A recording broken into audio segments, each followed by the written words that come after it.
Luigi, bonjour. Bonjour Élise, bonjour à tous. Tout d'abord, bienvenue à Châtillon-Saint-Auban, dans ce village à Haute-Provence. Aujourd'hui, ce que je vous propose, c'est simplement une balade patrimoniale à partir de la ferme de Font-Robert et nous allons découvrir le village jusqu'à la chapelle Saint-Jean.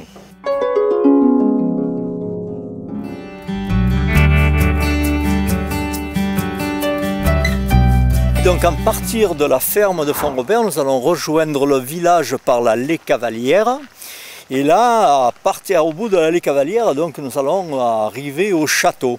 Du château, nous allons passer devant la grande fontaine. Ensuite, nous prendrons l'intérieur du village. Nous ferons un arrêt devant l'église, le four citoyen. Et ensuite, nous irons jusqu'à la Jalinière.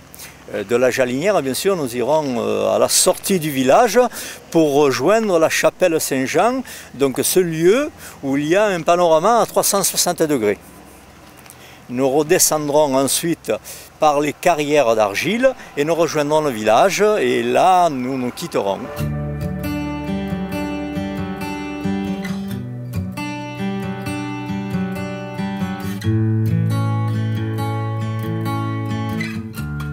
Alors nous passons devant la fontaine de Fontclair avec le jardin des simples.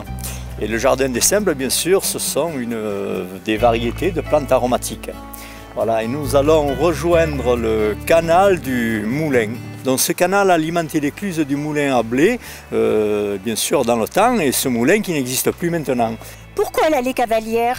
Parce que c'est par là qu'est arrivé donc les gens au château. À chevaux? À chevaux, oui, c'est arrivé à chevaux avec des calèches, bien sûr, parce que l'entrée principale du château était de ce côté. Là, il y avait l'ancien moulin à blé, et qui n'existe plus maintenant, malheureusement, qui était de toute beauté. Nous passons devant un arbre assez exceptionnel, donc c'est un gros chêne, il a plusieurs siècles. La particularité de ce chêne, c'est qu'il y avait une branche horizontale qui servait aux gamins en culotte courte pour construire des cabanes. Il est magnifique. Là, nous arrivons au château, bien sûr. Alors, c'est par là qu'on arrivait par l'allée Cavalière. La particularité de ce château, c'est tout simplement qu'il est construit sur une base médiévale avec un haut féodal. Alors, ce château a déjà fait l'objet du film, quand vous êtes venu, pour la danse des bouffées, où Jacques de Lalcan l'a présenté. Alors, nous sommes là au niveau de la grande fontaine du village. Alors la particularité de cette fontaine, c'est qu'elle a été construite donc, sur une ancienne fontaine existante et l'eau, elle provient de sources du vallon de la Riaille. Donc de nombreuses sources viennent de ce vallon. Maintenant, on va prendre l'escalier du Pescourt et on va se diriger vers le four citoyen.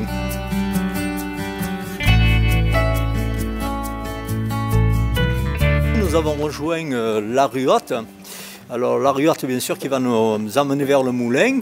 Et là, nous avons le magnifique campanile de l'église paroissiale, qui date du XVIe siècle aussi. L'église paroissiale était à l'époque à côté du cimetière Saint-Pierre, à côté de la ferme. Là, nous sommes sur un ensemble avec le four citoyen qui a été construit en 1793 avec le lavoir moderne à côté. Dans le cadre de l'association du patrimoine, nous organisons une fête de la mie de pain qui cette année donc, va avoir lieu début septembre. Dis-moi Luigi, pourquoi Jarlandin? Tout simplement, Jarlandin, c'est que dans l'Antiquité, il y avait des fabriques de jarres à Château-Arnoux. Et donc, du fait de cette fabrique de jarres, les gens ils ont été surnommés des Jarlandins.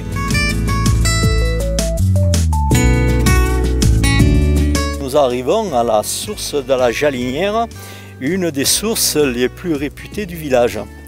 Voilà. Et donc cette source a alimenté pendant longtemps une grande partie du village.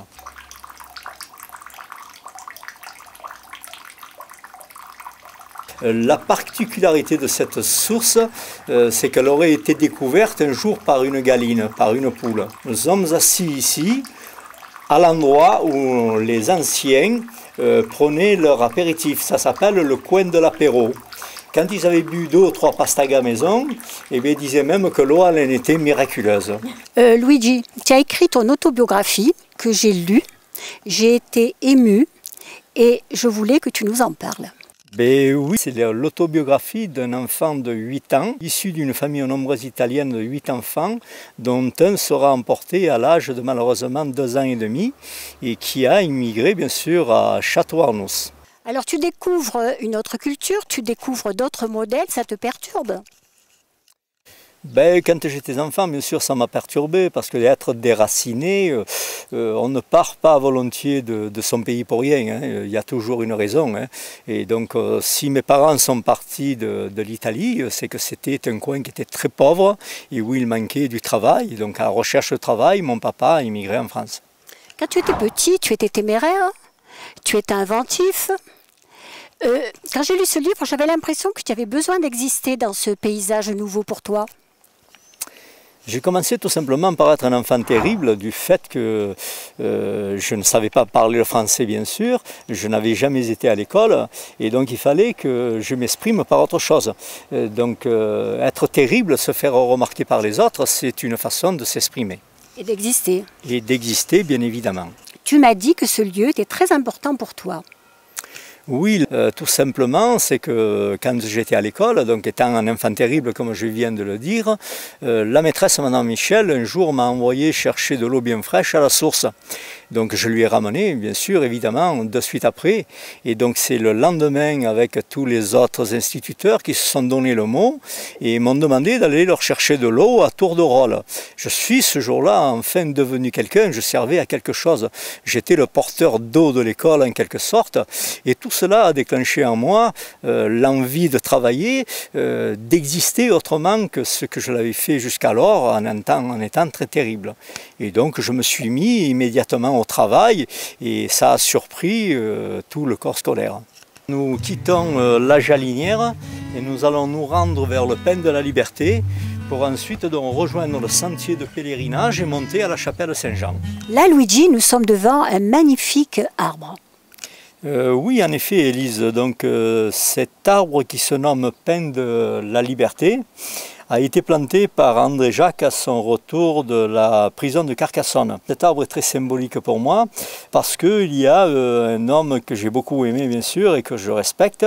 Il s'agit de Jacques Sillot qui a écrit donc une petite citation que je vais te lire. « Admirez-le, promeneur, sa cime d'un vert profond très dense, largement étalée, s'épanouit comme le symbole de la liberté recouvrée. »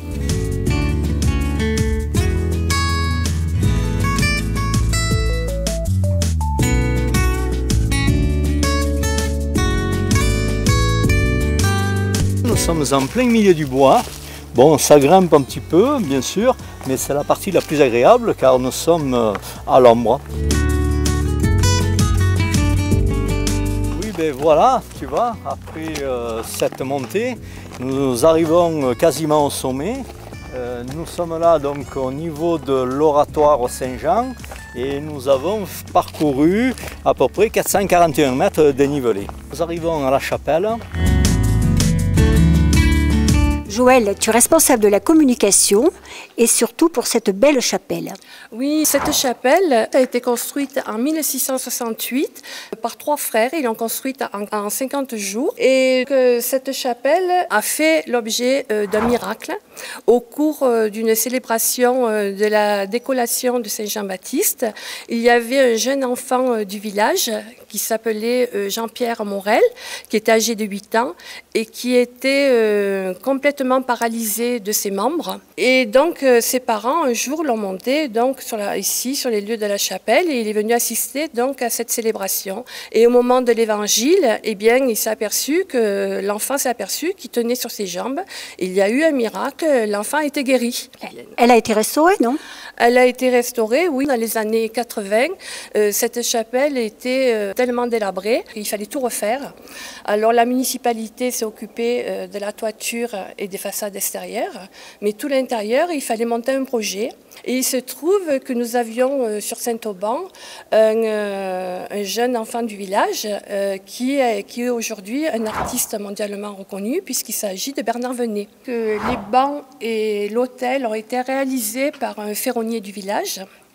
Et ont été réalisés sur place. Et les autres pièces, donc les chandeliers, l'embaume, la croix et la chaise de l'évêque, ont été réalisés par Bernard Venet lui-même, qui nous en a fait cadeau. Alors Élise, nous sommes arrivés au niveau de la citerne d'eau de Villevieille. Parce que dans le temps, donc, il y avait un ancien château fort. Nous allons prendre l'escalier et nous allons arriver à la table d'orientation où un fabuleux 360 degrés panoramique nous attend. Alors on commence le panorama par la montagne de Lure, c'est le sommet qui se situe de suite en face de nous.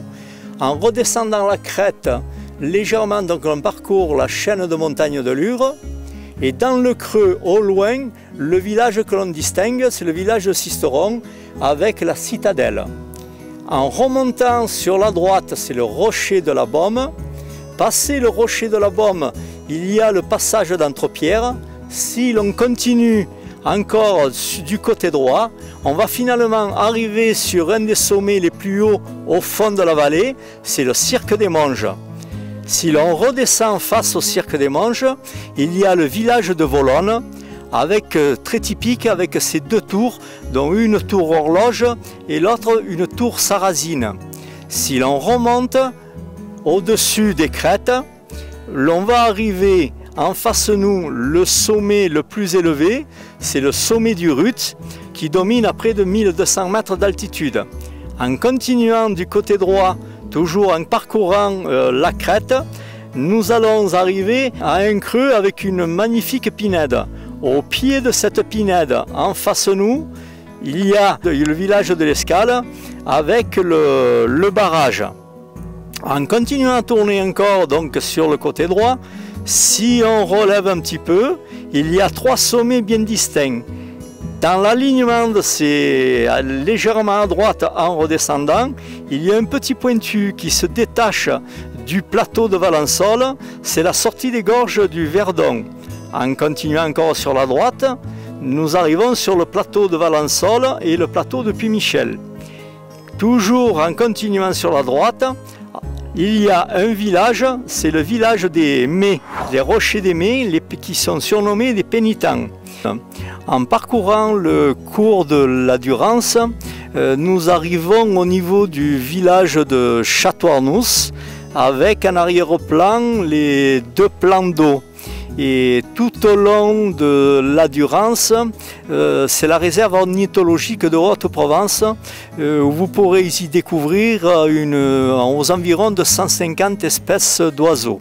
Là, nous sommes dans le sens de la descente, bien sûr, qui va nous ramener vers le village. Donc toujours pareil, avec un superbe panorama sur le lac de Château-Arnoux. Et nous allons nous diriger vers les carrières d'argile.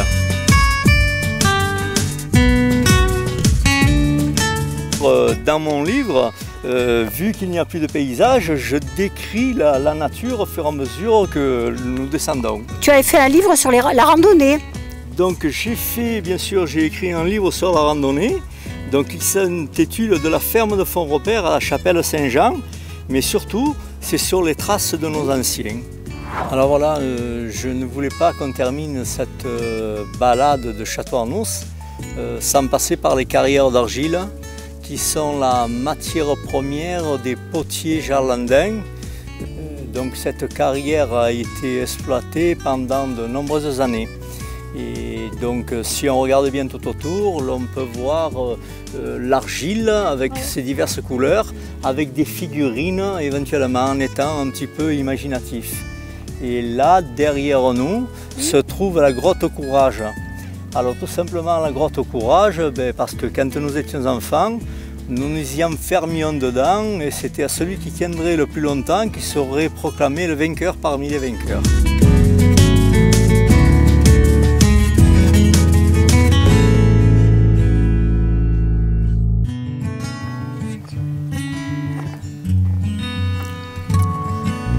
Luigi, il ne me reste plus qu'à te remercier pour cette belle balade, ces belles découvertes en ta compagnie. Et puis je te dis peut-être à bientôt. Écoute Lise, ça a été un véritable plaisir pour moi également de vous accompagner sur ce circuit patrimonial. Et puis tout ce que je peux souhaiter, c'est de vous dire à bientôt sur d'autres balades dans ce carrefour de Bléone-Durance à Châtellon-Saint-Auban. Merci beaucoup. Merci à toi.